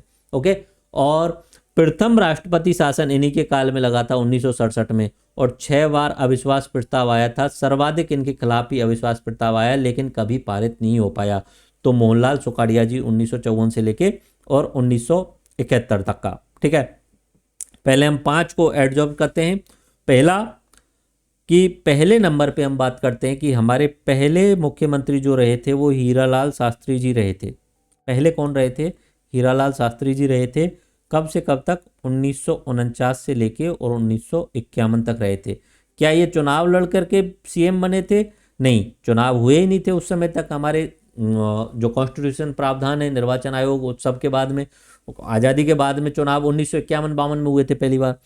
तो क्या ये चुनाव बन करके? नहीं। तो ये कैसे थे? ये मनोनीत थे। ठीक है, इनके बारे में और क्या खास बात है? एक तो प्रथम हो गए, ये 30 मार्च से इन्होंने अपना कार्यभार संभाल लिया, 30 मार्च 1949 से। ओके, उसके अलावा और क्या खास बात है? जो अपना वनस्थली विद्यापीठ है वो इन्होंने शुरू किया था। ओके, और इनकी वाइफ जो है वो, उनका नाम रतन शास्त्री था, जिनको पद्म भूषण और पद्म विभूषण मिला था। इससे पहले ये जयपुर के सीएम भी रह चुके थे, जयपुर के प्रधानमंत्री बोलते थे उसे, जयपुर रियासत थी ना, जो हीरालाल शास्त्री जी के द्वारा अपना जेंटलमैन एग्रीमेंट करवाया गया था 1942 में, मिर्जा इस्माइल और हीरालाल शास्त्री जी के साथ में हुआ था। तो वो एक अलग पॉइंट है, बट इतना ध्यान रखना, हीरालाल शास्त्री जी 1949 से 1951 मनोनीत सीएम रहे। ओके, फिर उसके बाद क्या हुआ? इनके बाद में, हीरालाल शास्त्री जी के बाद में, अपना CS वेंकटाचार्य जी। ठीक है, ये एक IAS अधिकारी थे, CS वेंकटाचार्य जी। इनको कुछ समय के लिए 1951 में कुछ समय के लिए नॉमिनेट किया गया, मनोनीत किया गया था। कौन थे ये? IAS कैडर के थे। और ये राजस्थान के जन्मे थे? नहीं, ये राजस्थान से बाहर के थे, IAS को नॉमिनेट किया गया। फिर ये कुछ समय रहे, उसके बाद में राजनीतिक व्यक्ति लाए गए। और राजनीतिक व्यक्ति कौन लाए गए? जय नारायण व्यास। ठीक है, जय नारायण व्यास जोधपुर के मुख्य नेता थे। तो जय नारायण व्यास जी को मुख्यमंत्री बनाया गया पहले कैसे थे, मनोनीत थे, ठीक है, शुरुआत में मनोनीत थे। फिर 1951-52 के दिसंबर में, और दिसंबर से लेके मार्च तक चुनाव चले थे। नवंबर से 1951 से शुरू हुए थे और 1952 तक 5 साल तक 5 महीने तक चुनाव हुए थे। तो ये शुरुआत में भाई पहला लोकतंत्र शुरुआत हो रही थी तो टाइम लगा था, 4-5 महीने में चुनाव हुए थे। तो चुनाव होने के बाद में ये जयनारायण व्यास जी हार चुके थे, तो इस समय टीकाराम पालीवाल जी को सीएम बनाया गया। टीकाराम पालीवाल जी को 1952 में कुछ समय के लिए, ठीक है। फिर जयनारायण व्यास जी दूसरी जगह से चुन करके आ चुके थे, तो उनको फिर निर्वाचित सीएम के रूप में बनाया गया, ठीक है। और ये कितने साल तक रहे, 1952 से लेके और 1954 तक रहे सीएम, गॉट इट, निर्वाचित सीएम के रूप में। टीकाराम पालीवाल कुछ समय रहे। अब फिर इनका कार्यकाल 54 के बाद में इनके खिलाफ जो है वो यहाँ पे नया जो आता है, इनके खिलाफ भी यहाँ अविश्वास प्रस्ताव आ चुका है, ठीक है। प्रथम अविश्वास प्रस्ताव जो है आज, प्रथम अविश्वास प्रस्ताव इनके खिलाफ आया था टीकाराम पालीवाल के विरुद्ध, ठीक है, प्रथम अविश्वास प्रस्ताव, ठीक है। और प्रथम निर्वाचित सीएम कौन है, प्रथम निर्वाचित सीएम भी टीकाराम पालीवाल जी, गॉट इट। अब 5वें नंबर पे आते हैं, सबसे इंपॉर्टेंट, मोहनलाल सुखाड़िया जी। मोहनलाल सुखाड़िया जी, इनका राजनीतिक कार्य क्षेत्र उदयपुर वाला एरिया था, मेवाड़ क्षेत्र इनका था, मोहनलाल सुखाड़िया जी। ये 38 साल की उम्र में सबसे युवा सीएम बने थे और सबसे लंबे कार्यकाल 17 साल तक 4 बार सीएम रहे थे।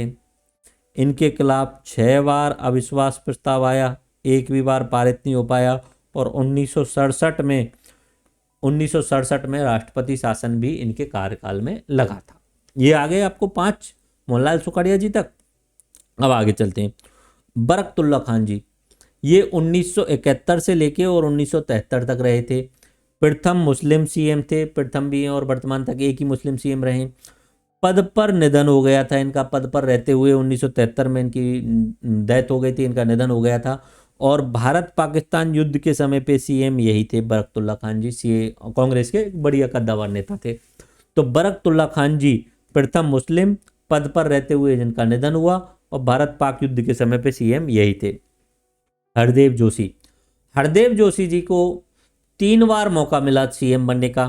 पहली बार 73 से लेके 77 4 साल, दूसरी बार 85 से लेके 88 3 साल, और तीसरी बार 89 एंड 90 2 साल। तो ये 3 बार सीएम रहे थे। ये एक हाथ से थोड़ा सा विकलांग थे, ठीक है, हरदेव जोशी जी। तो ये दिव्यांग सीएम में ये 10 बार विधायक रहे हैं, कभी भी सांसद नहीं रहे, लगातार 10 बार विधायक रहे। ये डूंगरपुर बांसवाड़ा वाले क्षेत्र से आते थे, बांसवाड़ा से आते थे, वो जहाँ से माही नदी राजस्थान में प्रवेश करती है, खादू इनका बचपन का जन्म हुआ था, ठीक है। तो ये 10 बार लगातार एमएलए रहे थे। इनके टाइम पे दूसरा राष्ट्रपति शासन लगा था 1967 में, और दिबराला सतीकांड के कारण इनको एक बार त्यागपत्र देना पड़ा था। अब इसमें एक चीज देखिए कि 3 बार सीएम रहे हैं और एक भी बार कार्यकाल पूरा नहीं किया इन्होंने। 73 से 77 में 4 साल, 85 से 88 3 साल, 89 टू 90 2 साल। तो हरदेव जोशी जी 3 बार सीएम रहे, दिव्यांग सीएम थे, 10 बार विधायक रहे, कभी भी सांसद नहीं रहे। 1967 का राष्ट्रपति शासन इन्हीं के टाइम पे हुआ था। दिबराला सतीकांड 1987 में इन्हीं के कार्यकाल में हुआ था। ओके, अब आते हैं भैरों सिंह शेखावती। भैरों सिंह शेखावत जी भी 3 बार मुख्यमंत्री रहे, 1977 से 80, 90 से 92 और 93 से 98। ये प्रथम गैर कांग्रेसी सीएम थे। पहली बार 1977 में जब इमरजेंसी के विरुद्ध जब चुनाव हुए थे, ठीक है, तब पहली बार गैर कांग्रेसी सरकार बनी थी, जनता पार्टी की सरकार बनी थी, और जनता पार्टी के मुखिया जो थे यहाँ पे भैरों सिंह शेखावत जी थे। तो प्रथम गैर कांग्रेसी सीएम कौन हुए? भैरों सिंह शेखावत जी रहे। एकमात्र सीएम जो उपराष्ट्रपति भी बने। ये 93 से 98 तक राजस्थान के सीएम रहे। 98 में अपने अशोक गहलोत जी आ गए थे। उसके बाद 2002 में ये जो है वो उपराष्ट्रपति बना दिए गए थे। तो एकमात्र सीएम जो यहाँ सीएम भी रहे थे, बाद में देश के उपराष्ट्रपति भी रहे थे। 2002 से लेके 2007 तक जब अब्दुल कलाम जी राष्ट्रपति थे, तब वाइस प्रेसिडेंट उपराष्ट्रपति भैरव सिंह शेखावत थे। ठीक है, 3 बार विश्वास प्रस्ताव लाया इन्होंने। विश्वास प्रस्ताव अपना बहुमत सिद्ध करने के लिए आता है, अविश्वास प्रस्ताव विपक्ष लेके आता है कि इनके पास में बहुमत नहीं है। विश्वास प्रस्ताव कौन लेके आता है? सरकार खुद लेके आती है, भाई हमारे पास बहुमत है। ओके, उसके बाद में तीसरा राष्ट्रपति का शासन और चौथा राष्ट्रपति शासन 1980 में तीसरा और 1992 में चौथा इन्हीं के कार्यकाल में हुआ। तो 3 अगले हमने देख लिए। मोहनलाल सुखाड़िया जी के बाद में 1954 से लेके और 1971 तक मोहनलाल सुखाड़िया जी रहे थे। फिर उसके बाद में कौन से आए थे? अपने बरकतुल्ला खान जी आए थे। ठीक है, बरकतुल्ला खान जी रहे, ये 1971 से लेके और 1973 तक रहे, 2 साल रहे। प्रथम मुस्लिम रहे। ठीक है, ये अकेले प्रथम व्यक्ति, प्रथम सीएम जिनका इनके कार्यकाल के दौरान ही निधन हो गया था। ठीक है, सीएम पोस्ट पे इनका निधन हो गया था।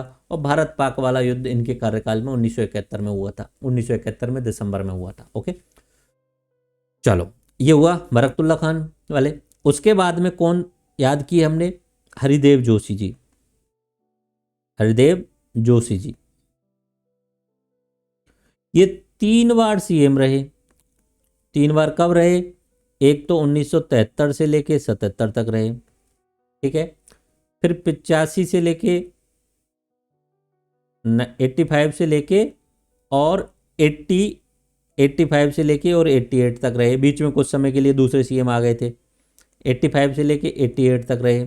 और तीसरा 89 और 90 में रहे, 89 के लास्ट में और 90 में रहे। तो 3 बार सीएम रहे और एक भी बार कार्यकाल पूरा नहीं किया। 4 साल 3 साल, तो एक भी बार कार्यकाल पूरा नहीं किया इन्होंने, कार्यकाल पूरा नहीं किया इन्होंने एक भी बार। ठीक है, उसके बाद में ये दिव्यांग थे। ठीक है, और 10 बार लगातार एमएलए रहे। और ये भी पूछा जा सकता है क्या ये एमपी बने? कभी भी नहीं, 10 बार लगातार एमएलए रहे, एक भी बार एमपी नहीं बने। ओके, ये हो गए हरदेव जोशी जी। उसके बाद में आते हैं अपने भैरव सिंह शेखावत जी। भैरव सिंह शेखावत जी। ठीक है, पहली बात तो ये 1977 में पहली बार चुन करके आए और 1980 तक रहे। ओके, ये प्रथम ऐसे हैं जो गैर कांग्रेसी हैं। प्रथम गैर कांग्रेसी, अब तक जितने भी चल रहे थे वो सब कांग्रेस के सीएम थे। प्रथम गैर कांग्रेसी सीएम रहे। ये 3 बार रहे हैं। दूसरी बार ये 90 से लेके और अपना इधर की साइड में, अब दूसरी बार 90 से लेके 92 तक रहे। ठीक है, दूसरी बार 90 से लेके 92 तक रहे थे। इनकी सरकार गिर गई थी 1 वोट से पूरी। ओके, मतलब 2-3 एमएलए दूसरी साइड चले गए थे, तब तक दल बदल कानून आया नहीं था। ठीक है, तो 90 से 92 तक ये रहे थे दूसरी बार। ओके, और तीसरी बार रहे हैं 93 से 98 तक। ओके, ये भैरव सिंह शेखावत जी हैं। 3 बार सीएम रहे, प्रथम गैर कांग्रेसी। और उसके अलावा ये यहाँ सीएम भी रहे और उधर केंद्र में जाकर के वाइस प्रेसिडेंट भी बन गए। ओके, उपराष्ट्रपति भी बन गए। इनके कार्यकाल में 2 बार राष्ट्रपति शासन लगा। एक तो 1980 में लगा और एक 1992 में लगा। 2 बार राष्ट्रपति शासन लगा इनके कार्यकाल में। इससे पहले राष्ट्रपति शासन, पहला राष्ट्रपति शासन मोहनलाल सुखाड़िया जी के कार्यकाल में 1967 में लग चुका था।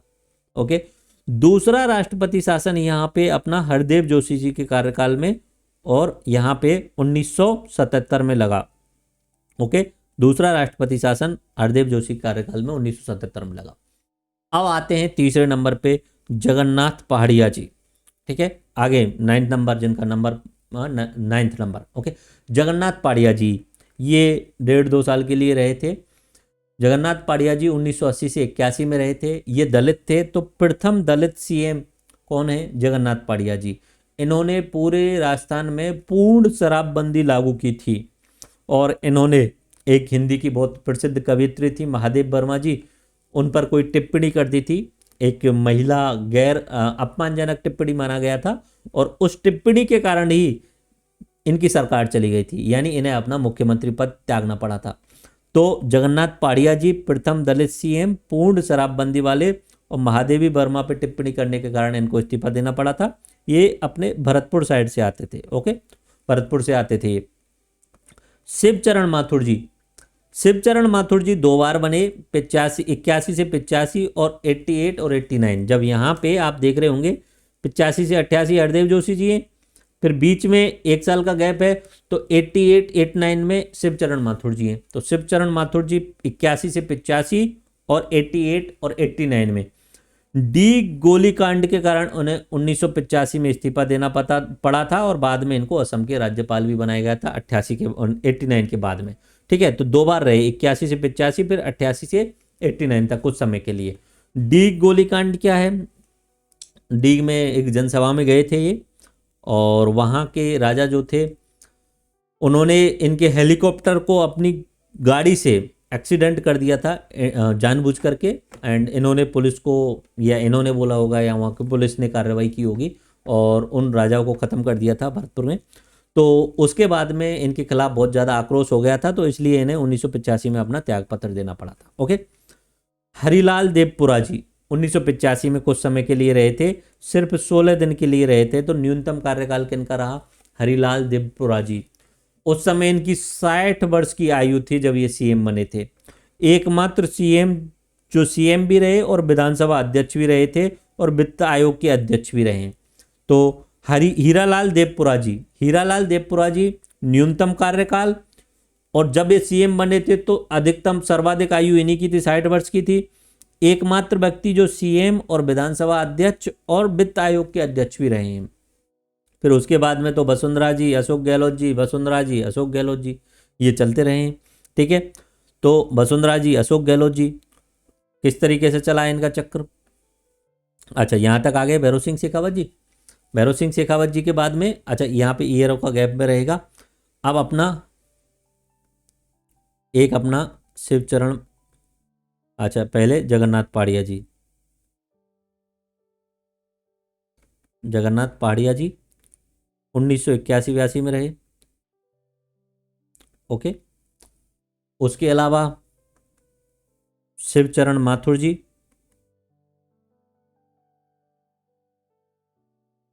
ठीक है, ये अपने 81 से लेके 85 तक रहे। 80-81 में अपने जगन्नाथ पहाड़िया जी रहे थे, 80-81 में। ओके, 80-81 में जगन्नाथ पहाड़िया जी रहे थे। शिवचरण माथुर जी 1981 से लेके और 85 तक रहे हैं। ओके, और फिर उसके बाद में 88 और 89 वाले टाइम पर रहे हैं। इनके टाइम पे कौन सा कांड हुआ है? अपने भरतपुर में डी गोलीकांड जैसे नाम से जाना जाता है, बच्चू सिंह जी के नाम से। ओके, और उसके बाद में 11वें नंबर पे अब शिवचरण माथुर जी हो गए। हीरालाल देवपुरा जी, ये न्यूनतम कार्यकाल 16 दिन के लिए रहे थे 88 में, एंड ये अकेले हैं जो सीएम भी रहे हैं, वित्त आयोग के अध्यक्ष भी रहे हैं और विधानसभा के अध्यक्ष भी रहे हैं। 3 चीज ये अकेले रहे हैं, हीरालाल देवपुरा जी। ओके, फिर उसके बाद में हमारा 98 का दौर शुरू हो जाता है। 98 से लेके 2003 तक अशोक गहलोत जी रहते हैं। 2003 से लेके 2008 तक वसुंधरा राजे भी रहती हैं। 2008 से लेके 2013 तक अशोक गहलोत जी रहते हैं। 13 से लेके और 2018 तक वसुंधरा राजे जी रहती हैं। फिर 2018 से लेके 2023 तक फिर अशोक गहलोत जी रहते हैं। ठीक है, तो पिछले 25-30 साल से 2 लोगों का रहा। 98 में अशोक गहलोत जी जीत के आए, 2003 तक रहे, 3 से 2008 तक वसुंधरा राजे जी रहीं, 2008 से 2013 तक अशोक गहलोत जी रहे थे, 13 से लेके फिर 18 तक फिर वसुंधरा राजे जी आ गई हैं, 18 से 23 तक फिर अशोक गहलोत जी, और अभी ये चक्र टूटा है 2023 से लेके और वर्तमान तक अपने भजनलाल शर्मा जी हैं। ओके, भजनलाल शर्मा जी हैं। ठीक है, ये दूसरे सीएम है जो अपने भरतपुर साइड से आते हैं। ओके, तो भजनलाल शर्मा जी वर्तमान में भरतपुर से बनने वाले दूसरे सीएम हैं। पद क्रम पे कौन से हैं? ये 26 में हैं, और व्यक्ति क्रम में ये 14 में है। ये ध्यान रखना, पद क्रम में 26 में है, व्यक्ति क्रम में 14 में है। सीएम बनने से पूर्व कभी मंत्री भी नहीं रहे। एक्चुअली में मंत्री तो छोड़ो, एमएलए भी नहीं रहे सीएम बनने से पूर्व कभी भी। प्रथम बार एमएलए बने और प्रथम बार ही मुख्यमंत्री बन चुके हैं। ओके, वसुंधरा जी की बात करें तो 2 बार 2003 से 2008, 2013 से 2018 प्रथम महिला सीएम रही, 5 बार विधायक रही हैं, 5 बार सांसद रही हैं, 10 बार इन्होंने बजट पेश किया और गहलोत जी के बराबर में इन्होंने बजट पेश किया। अशोक गहलोत जी 3 बार रहे, 98 से 2003, 2008 से लेके 2013, 2018 से लेके 2023 तक। इनका उपनाम जादूगर है। इन्होंने 2000 में अंत्योदय अन्न योजना शुरू करी थी। प्रथम जेंडर बजट यही लेके आए थे और इनके कार्यकाल में 3 डिप्टी सीएम रहे हैं। ठीक है, पहले शुरुआत में रहे थे और फिर बाद में रहे थे। तो ये पूरा याद रह जाएगा आपको। ठीक है, सीक्वेंस वाइज अगर देखना चाहें तो रिवाइज में कुछ चीज़ें कीवर्ड में देख लेते हैं। सर्वाधिक बार कौन रहे हैं? मोहनलाल सुखाड़िया, 17 साल रहे हैं, यानी सर्वाधिक कार्यकाल इन्हीं का रहा है, ये ध्यान रहेगा। और सबसे कम कार्यकाल कौन रहा है? हीरालाल देवपुरा जी का रहा है। ठीक है, 1988 में हीरालाल देवपुरा जी 1988 में 16 दिन तक के लिए सीएम बने थे। बस इनके बारे में खास बात यह है कि ये सीएम भी रहे हैं, विधानसभा अध्यक्ष भी रहे हैं और ये अपने वित्त आयोग के अध्यक्ष भी रहे हैं, ये ध्यान रहेगा। तो सबसे लंबा कार्यकाल मोहनलाल सुखाड़िया जी। अशोक गहलोत जी ये 3 बार रहे हैं, 15 साल के आसपास इनका पूरा कार्यकाल रहा है। भैरव सिंह शेखावत जी 3 बार रहे हैं, 10 साल 7 महीने का रहा है इनका कार्यकाल। इन्होंने सिर्फ एक बार 1993 से 98 तक 5 साल पूरे किए, बाकी 77 से लेके और 80 तक रहे थे, फिर अपना 91-92 में रहे थे। ओके, 90 से ले 92 तक रहे थे। हरदेव जोशी जी 3 बार रहे, 8 साल इन्होंने कार्यकाल किया था। शिवचरण माथुर जी 2 बार रहे थे, 81 से 85 और 88-89 में रहे थे। वसुंधरा राजे जी 2 बार 10 साल पूरा किया है। जयनारायण व्यास जी 2 बार हुए थे, एक मनोनीत और एक बार निर्वाचित हुए थे। ओके, तो ये कीवर्ड आपको याद रहेंगे क्लियरली। और 26वें पद पे अपने भजनलाल शर्मा जी। ओके, और बीच का अगर पूछा जाए यहाँ पे, अच्छा न्यूनतम कार्यकाल कौन सा रहा अपना? न्यूनतम कार्यकाल हीरालाल देवपुरा जी का रहा। Okay, got it. तो ये याद रह जाएगा आपको, पूरा का पूरा याद रख लेना है। उप मुख्यमंत्री देख लेते हैं। उप मुख्यमंत्री पद का संविधान में कहीं पे भी वर्णन नहीं है, ये गैर संवैधानिक पद है। ये राजनीतिक और दलगत संतुलन हेतु परंपरा से सृजित किया गया है। 7 उप मुख्यमंत्री रहे हैं अब तक। पहले उप मुख्यमंत्री तो टीकाराम पालीवाल जी रहे थे जयनारायण व्यास की सरकार में। टीकाराम पालीवाल जी पहले निर्वाचित मुख्यमंत्री बने थे, फिर उनको हटा करके किनको लेकर के आ गए? जयनारायण व्यास जी को मुख्यमंत्री। तो जयनारायण व्यास जी मुख्यमंत्री, उनके नीचे पहले डिप्टी सीएम कौन हो गए? टीकाराम पालीवाल जी। तो प्रथम डिप्टी सीएम भी यही थे, सीएम भी रहे थे और डिप्टी सीएम भी रहे थे। दोनों पदों पे रहने वाले एकमात्र व्यक्ति रहे। हरिशंकर भावड़ा जी भैरव सिंह शेखावत के टाइम पे 1993 से लेके और 1998 तक का कार्यकाल में 5 साल तक का कार्यकाल इन्होंने पूरा किया था। सर्वाधिक कार्यकाल तक ये जो है वो हरिशंकर भावड़ा जी जो है वो डिप्टी सीएम रहे थे और ये विधानसभा के अध्यक्ष भी रहे थे हरिशंकर भावड़ा जी, याद रखेंगे। बनवारी लाल बैरवा और कमला बेनीवाल, ये अशोक गहलोत जी के टाइम पे 2 डिप्टी सीएम लगातार एक साथ में रहे थे। बनवारी लाल बैरवा और कमला बेनीवाल, ये 2002 वाली जो सरकार थी उस समय पे रहे थे। और प्रथम महिला डिप्टी सीएम कौन रही थी? तो वो कमला बेनीवाल जी रही थी। और सबसे न्यूनतम कार्यकाल वाला डिप्टी सीएम कौन रहा है? तो वो कमला बेनीवाल जी रहा है। तो प्रथम डिप्टी सीएम महिला डिप्टी सीएम कमला बेनीवाल जी, और सबसे कम कार्यकाल वाले डिप्टी सीएम तो वो कमला बेनीवाल जी। फिर सचिन पायलट रहे थे अशोक गहलोत के टाइम पे 2018-19 से लेके। ओके, उसके बाद में अभी प्रेजेंट में दिया कुमारी जी और प्रेमचंद बैरवा जी 2 उप मुख्यमंत्री हैं। तो टोटल 7 उप मुख्यमंत्री। अच्छा, एक सवाल और, 4 बार सीएम रहने वाले मोहनलाल सुखाड़िया जी अकेले ही। 3 बार सीएम रहने वाले 3 लोग हैं, ये ध्यान रखना, अशोक गहलोत जी, भैरव सिंह शेखावत जी और हरदेव जोशी जी। और 2 बार सीएम रहने वाले ये लोग हैं। ओके, शिवचरण माथुर, वसुंधरा राजे जी और जयनारायण व्यास। तो 2 बार सीएम रहने वाले भी 3 लोग हैं और 3 बार सीएम रहने वाले भी 3 लोग हैं। 4 बार सीएम रहने वाले अकेले हैं। कीवर्ड याद रहेंगे। अब ये रिवीजन है पूरा का पूरा सारा। प्रथम मनोनीत, चुने नहीं, निर्वाचित नहीं, प्रथम मनोनीत सीएम कौन से? हीरालाल शास्त्री जी। प्रथम निर्वाचित सीएम कौन से? टीकाराम पालीवाल जी। प्रथम गैर कांग्रेसी कौन से? भैरव सिंह शेखावत जी। प्रथम मुस्लिम सीएम कौन से? बरकतुल्ला खान जी। प्रथम दलित सीएम कौन? जगन्नाथ पाड़िया जी। प्रथम महिला सीएम कौन? राजस्थान में वसुंधरा राजे जी। और ऑल इंडिया में बात करें प्रथम महिला सीएम तो सुचेता कृपलानी जी बनी थी, शुरुआत में ही बन गई थी 1952-53 के आसपास में ही, और उसके बाद में तो ये सुचिता कृपलानी जी यूपी की सीएम रही थी। तो प्रथम भारत में प्रथम मुख्यमंत्री महिला जो बनी थी वो सुचिता कृपलानी जी। हमारे राजस्थान में वसुंधरा राजे जी प्रथम महिला सीएम बनी थी। पद पर निर्धन होने वाले सीएम बरकतुल्ला खान जी। प्रथम त्यागपत्र देने वाले सीएम टीकाराम पालीवाल जी। सर्वाधिक कार्यकाल वाले सीएम मोहनलाल सुखाड़िया जी 17 साल 4 बार। न्यूनतम कार्यकाल वाले हीरालाल देवपुरा जी।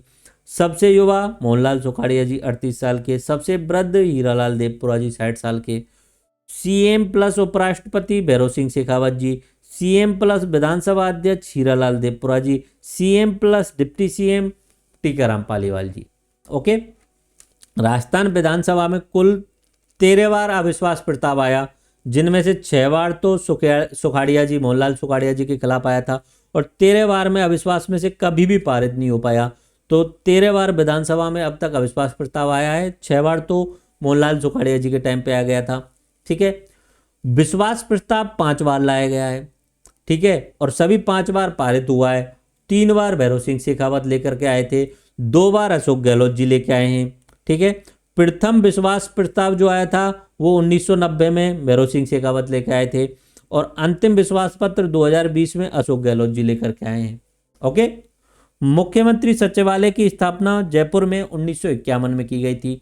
सीएम जो अन्य राज्यों के राज्यपाल बने, यहाँ सीएम रहे फिर बाद में कई अन्य राज्यों में राज्यपाल बना दिया गया, मोहनलाल सुखाड़िया जी, हरदेव जोशी जी, शिवचरण माथुर जी और जगन्नाथ पहाड़िया जी। तो 4 लोगों के नाम याद रख लेना, मोहनलाल सुखाड़िया जी, हरदेव जोशी जी, शिवचरण माथुर जी और जगन्नाथ पहाड़िया जी। इनको एडजस्ट करके राज्यपाल दूसरे राज्यों में बना दिया गया। तो इस तरीके से हमारा ये सीएम वाला पार्ट कंप्लीट होता है। सीएम से रिलेटेड ही मिलता जुलता ही अपना एक अगला पार्ट होगा, अगला लेक्चर होगा जिसका नाम है मंत्रिपरिषद। ज़्यादातर चीज़ें यही होंगी इसमें ना। आपको एक तो ये 164 वाले आर्टिकल पूरे याद होने चाहिए। 164 एक में सीएम की नियुक्ति राज्यपाल करेगा, बहुमत दल के नेता के रूप में करेगा। ठीक है, बहुमत दल का जो नेता होगा, त्रिशंकु अगर कंडीशन है तो राज्यपाल स्वविवेक यूज करेगा और 1 माह में विश्वास पत्र लेके आना पड़ेगा। 164(1)(a) में कि भाई तुम मंत्रिपरिषद जो बना रहे हो उसका आकार मैक्सिमम 15% हो सकता है, न्यूनतम 12 हो सकता है। 164(1)(b) में कोई व्यक्ति दल बदल वाला आ गया तो उसको आप मंत्री नहीं बना सकते। 164(3) में 164(2) सबसे इंपॉर्टेंट, 164(2) सबसे इंपॉर्टेंट याद रखना, सामूहिक उत्तरदायित्व होता है मंत्रिपरिषद और सीएम का विधानसभा के प्रति। अगर सीएम ने त्यागपत्र दे दिया तो पूरी मंत्रिमंडल को त्यागपत्र देना पड़ता है। ये कीवर्ड याद रखने। और कार्यों में आर्टिकल 167 याद रख लेना। आर्टिकल 167 बहुत बहुत इंपॉर्टेंट है। राज्यपाल को विधायी और प्रशासनिक सूचना सीएम साहब देते हैं। ठीक है, और मंत्रिपरिषद ने जो निर्णय लिए उनको सब सीएम साहब बताते हैं। ठीक है, और अगर कोई एक मंत्री अगर चाह रहा है तो राज्यपाल के कहने पे सीएम साहब। और ये चीज़ें याद और रख लेना है। राज्य आयोजना बोर्ड के अध्यक्ष सीएम साहब, राज्य मंत्रिपरिषद के सदस्य सीएम साहब, राज्य विकास परिषद के सदस्य, नीति आयोग की गवर्निंग काउंसिल के सदस्य, क्षेत्रीय परिषद के उपाध्यक्ष, ये बारी बारी चेंज होते रहते हैं। ठीक है, उसके अलावा नीति आयोग के अध्यक्ष सीएम साहब और राज्य के मुख्य प्रवक्ता, सरकार के मुख्य प्रवक्ता सीएम साहब होते हैं। ओके, तो ये अपना मुख्यमंत्री वाला चैप्टर कंप्लीट होता है। ये सारे जो मुख्यमंत्री हैं इनको आप रिवाइज किएगा एंड मेरा टेक्स्ट फॉर्मेट में और उस तरीके से आपको नोट्स मिलते ही रहते हैं। एंड क्यूज बहुत शानदार तरीके से बनाई हुई है, क्यूज जरूर करना, वेबसाइट पे भी है और एप्लीकेशन के अंदर भी है। धन्यवाद, नेक्स्ट चैप्टर में मिलते हैं। Thank you all.